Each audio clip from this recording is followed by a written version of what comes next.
او واده مې وکړو خلک کوي که چېرته په ټیک ټاک کې چیلنج وو خو واده مې وکړو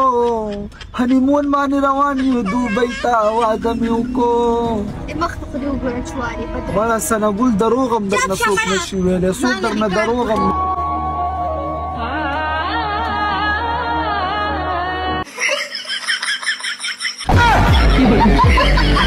ملګرو څه لږ نوي معلومات مې در سره شیر کول د ثناګل په حوالې سره. ثناګل خو به تاسو ټول ډېر زیات ښه پیژنئ، یعنې په ټیک ټاک چې کوم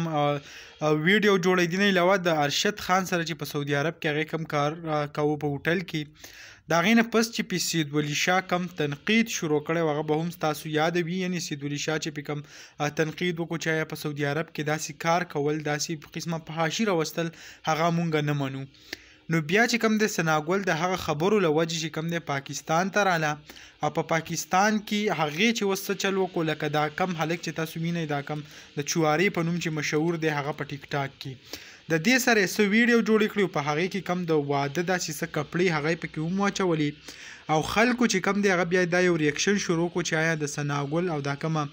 چواره چې ده وایي د دې په خپل منځ کې چې دی هغه واده وشو. نو کم حقیقت د دې څه دی هغه در سره صرف په دې ویډیو کې شیر کوم. داسې چل دی چې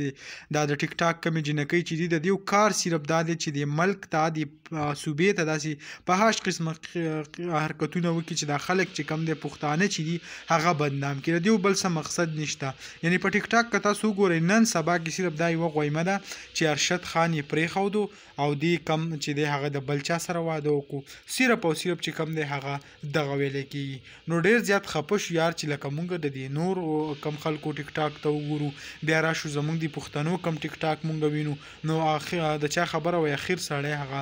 خفه شي. نو ډېر زیات یو افسوسناک شرمناک کار یې کړی دی چې داسې قسمه حرکتونه او داسې ویډیو هغه جوړوي. البته زه به تاسو ته دا ویم چې د دې ترمنځ څه واده یا بل څه نکاح هغه نه دي شوي، خو صرف د ویډیو دپاره یې داسې قسمه ویډیو هغه جوړه کړې ده. دغه لنډه شان ویډیو وه هغه هم تاسو سره شریک کوله. امید لرم ویډیو به مو خوښه شوي. که ویډیو مو خوښه شوي ویډیو لایک کړئ او که زموږ په چینل نوي یئ چینل سبسکرایب کړئ د داسې نورو ویډیوګانو دپاره.